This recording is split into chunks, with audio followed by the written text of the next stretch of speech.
क्या है, if two arcs of a circle are congruent then the corresponding chord are equal. आपको जो बताया गया था कि आर्क जो है एनी पोर्शन और any part of the circle होता है जो स्मॉल पार्ट हो जाएगा। तो ये हमारा ए बी आर्क ये हो गया और सी डी आर्क ये हो गया। इक्वल आर्क जो होता है अगर कॉन्ग्रुएंट है तो इक्वल होगा, और वो जो है सेंटर पर क्या करेगा, इक्वल एंगल सबटेंड करेगा। मतलब angle C O D is equal to angle A O B. ठीक है, तो हम लोग जो है प्रूफ करना है हम लोगों को कि ए बी कॉर्ड और सी डी कॉर्ड क्या है, इक्वल है। तो इसके लिए जो है प्रूफ करने के लिए हम लोग एक सर्कल ले लिए और उसमें सेंटर जिसका कि सेंटर ओ और आर रेडियस है, और ये आपको कॉन्ग्रुएंट आपको दिया हुआ है A B congruent, arc A B congruent to arc C D, ये वाला और ये वाला जो है आपका कॉन्ग्रुएंट है दिया हुआ। तो chord A B is equal to chord C D proof करना है। तो प्रूफ में देखिएगा कि इसको दो तरह से करना होगा, एक माइनर आर्क लेके और एक मेजर आर्क लेके। माइनर आर्क लेंगे तो हमारा इजी है, कोई प्रॉब्लम नहीं है।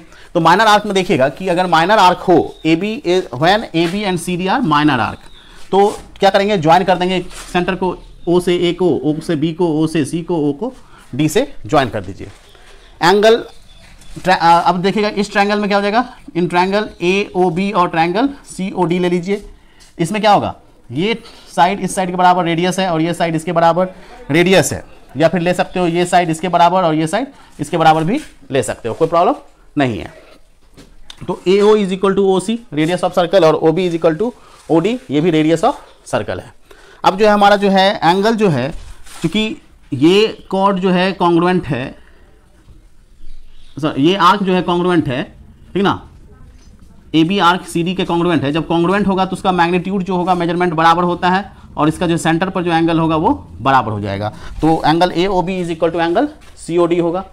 ठीक है, तो एस ए एस कॉन्ग्रुएंसी से क्या हो जाएगा, आपका ट्रायंगल ए ओ बी और triangle C O D congruent हो जाएगा। तो सी पी सी टी से क्या हो जाएगा, सी डी आर्क और ए बी आर्क क्या हो जाएगा, बराबर आ जाएगा। क्लियर। अब अगर देखते हैं सेकेंड केस में कि अगर मान लेते हैं हमारा ए बी और सी डी आर्क मेजर हो, ठीक ना, ए बी और सी डी आर्क मेजर हो जाए, तो मेजर होगा तो इस केस में बी ए यानी बी से ए, ये वाला यहां से यहां तक, ठीक है, और ये सी डी वाला जो है यहां से यहां तक। ठीक है, तो दोनों को ले लेंगे। तो इसमें देखिएगा कि ये आपका जो जब लेंगे मैग्नीट्यूड, तो इसमें दोनों आर्क जो है कॉन्ग्रुएंट है, चाहे ए बी आर्क हो सी डी के कॉन्ग्रुएंट और बी ए आर्क हो जो डी सी के कॉन्ग्रुएंट, तो दोनों कॉन्ग्रुएंट होगा। और केस फर्स्ट से हम लोगों को क्या आया है कि A B is equal to D C, नहीं तो A B is equal to D C आ गया है फर्स्ट केस में। ए बी देखो, ए बी इधर से बराबर हो या फिर सी डी इधर से बराबर हो मेजर के लिए। मेजर में तो हमारा यही ना होता है, जो बड़ा वाला होगा मेजर में हमारा हो जाएगा। अगर मान लेते हैं ये ए बी लेते हो तो हम लोग ये अगर छोड़ देते हैं माइनर को, तो हमारा ए बी इधर से आ जाएगा या बी ए इधर से आ जाएगा, ठीक ना, ये हमारा बराबर होगा। और ये बराबर दिया हुआ है एक आर्क और जो है इस आर्क के सी डी, तो इसके बराबर में मैग्नीट्यूड इसका दिया हुआ है।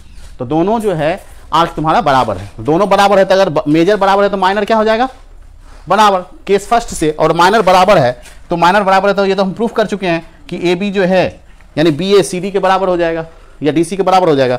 इसका मतलब ए बी जो है सी डी के बराबर हो जाएगा, और इस दोनों केस में ए बी क्या है, सी डी के बराबर है। मतलब दोनों कॉर्ड क्या हो जाएगा, बराबर आ जाएगा।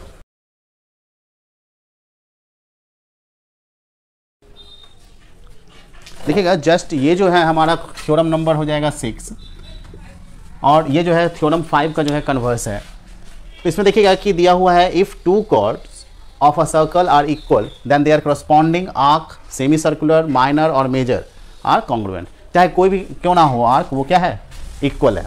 तो इसके लिए जो है आपको गिवन क्या है कि एक सर्कल है जिसमें कि सेंटर ओ है और रेडियस आर है।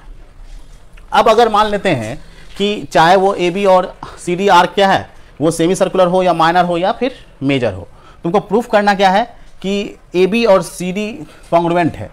ठीक है, तो कॉन्ग्रुएंट प्रूफ करने के लिए आपको ध्यान रखना है कि जैसे मान लेते हैं अगर सेमी सर्कल है तो ये जो है ए बी और सी डी हमारा डायमीटर हो जाएगा, और डायमीटर जो है किसी भी सर्कल में क्या होता है, इक्वल होता है। तो जब मान लेते हैं कि ए बी और सी डी हमारा डायमीटर है, तो A B is equal to C D, A B is equal to C D, and therefore क्या हो जाएगा, arc A B is equal to arc C D when these are semi circle. अगर semi circle है तब ये arc दोनों क्या होगा, इक्वल होगा। और अगर इक्वल आ जा रहा है तो क्या आ जाएगा, तो और A B equal to C D, और ये आर्क भी क्या हो गया, इक्वल हो गया, तो नहीं आ गया कॉन्ग्रुएंट, कॉन्ग्रुएंट होगा। अगर मेजरमेंट, तो यहां पर ले सकते हो measurement of arc A B equal to measurement of arc C D, बराबर आ गया। Therefore A B arc congruent होगा सी डी आर्क के। प्रूव हो गया, ठीक है। अब सेकेंड केस आता है कि अगर हमारा आर्क क्या हो जाए, वो माइनर हो जाए। Case two, if arc A B and C D are minor. अगर माइनर होगा तो इस टाइप से होगा ए बी और सी डी।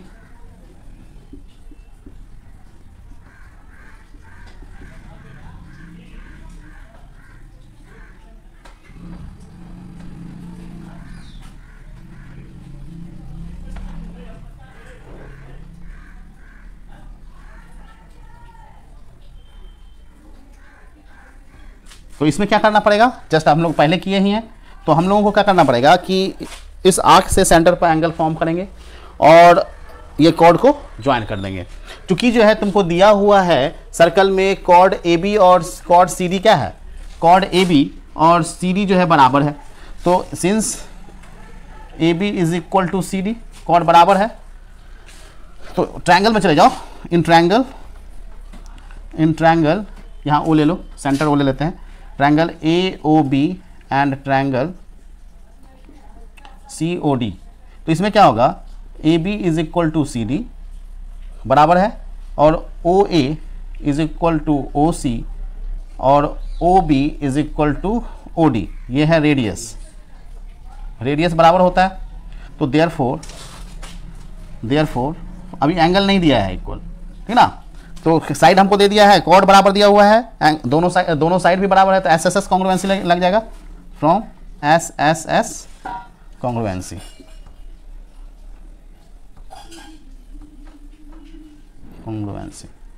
तो यहां पर जो हो जाएगा ट्रायंगल ए ओ बी जो है कॉन्ग्रुएंट हो जाएगा ट्रायंगल ए ओ बी, तो सी ओ डी के बराबर हो जाएगा, ठीक ना, कॉन्ग्रुएंट हो जाएगा। तो CPCT से क्या हो जाएगा, देयरफॉर फ्रॉम CPCT से सेंट्रल एंगल बराबर होगा, तो एंगल AOB बराबर एंगल COD हो जाएगा। और एंगल बराबर है तो अगर कोई भी जो है एंगल बराबर होगा कॉर्ड के थ्रू, तो वो जो है इक्वल आर्क सबस्टेंड करेगा। देयरफॉर क्या हो जाएगा, आर्क AB इक्वल टू, या कॉन्ग्रुएंट कर सकते हो, इक्वल है तो कॉन्ग्रुएंट हो जाएगा, आर्क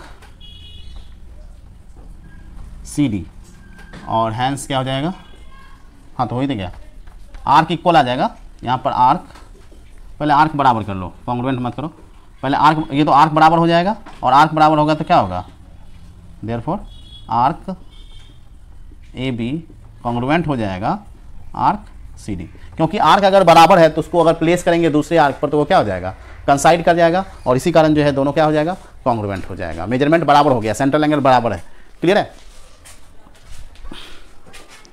कोई दिक्कत नहीं ना। अब केस 3 जो है, अगर मान लेते हैं कि हमारा सर्कल का जो आर्क है वो क्या हो, मेजर आर्क हो जाए। अगर कॉर्ड ए बी और कॉर्ड सी डी इक्वल है, और जहाँ पर कि ए बी आर्क और सी डी आर्क क्या है, मेजर आर्क हो, तो इस केस में जो है बी ए आर्क और डी सी आर्क जो है माइनर आर्क हो जाएगा। उसका उल्टा, अगर ए बी इस सर्कल में अगर मान लेते हैं कि ए बी और सी डी है, तो अगर ए बी आर्क माइनर है तो B C A B arc minor है तो बी ए आर्क क्या हो जाएगा, मेजर हो जाएगा। उसी तरह से अगर बी ए आर्क मेजर है तो ए बी क्या होगा, माइनर। क्लियर है, तो वही चीज़ दिया गया है कि आपका जो है यहाँ पर क्या हो गया कि अगर इस केस में बी ए, यहाँ पर दिया हुआ है क्या, आर्क जो है ए बी और सी डी मेजर है, तो बी ए और डी सी उल्टा उसका, डी सी जो है क्या हो जाएगा, माइनर हो जाएगा। अगर माइनर है तो ए बी और सी डी तो बराबर दिया हुआ है ना, ऐसे भी पीछे प्रूफ भी किए हैं हम लोग सेकेंड केस में। तो इसका मतलब है कि बी ए और डी सी भी बराबर आ जाएगा, ठीक है। तो यहाँ पर देखोगे कि मैग्नीट्यूड जो होगा बी ए आर्क का और magnitude of D C arc का बराबर आ जाएगा जब ये कॉन्ग्रुएंट हो जाएगा तो, ठीक ना। तो यहाँ पर 360 से माइनस करेंगे तो 360 माइनस एंगल ऑफ मैग्नीट्यूड कह सकते हो, या फिर आर्क का जो मेजरमेंट होगा, जैसे मान लेते हैं कि ये जो पूरा आर्क है यहाँ से यहाँ तक, ये एंगल ये बनाएगा, मेजर जो है हमारा एंगल ये बनाया, तो माइनर कितना बनाएगा 360 माइनस ये वाला करेगा, तो 360 माइनस करोगे तो ये आ जाएगा, नहीं तो ये आ जाएगा 360 minus magnitude of A B is equal to 360 minus magnitude of D C. तो ये आ जाएगा मैग्नीट्यूड ऑफ ए बी और मैग्नीट्यूड ऑफ सी डी के बराबर, ठीक ना। यहाँ पर जो है magnitude of D B C B A करिएगा, मैग्नीट्यूड ऑफ बी ए अगर माइनस करते हैं और magnitude of D C minus करते हैं तो यह क्या आ जाएगा, मैग्नीट्यूड ऑफ ए बी और मैग्नीट्यूड ऑफ सी डी आ जाएगा, और इस केस में ए बी कॉन्ग्रुएंट हो जाएगा सी डी के। और इस तरह से जो है हर तीनों केस में जो है ए बी बराबर सी डी अगर है तो कॉर्ड आर्क ए बी और सी डी क्या हुआ, कॉन्ग्रुएंट हो जाएगा, दोनों आर्क हमेशा कॉन्ग्रुएंट आ जाएगा हर केस में। क्लियर, कोई दिक्कत? चलिए।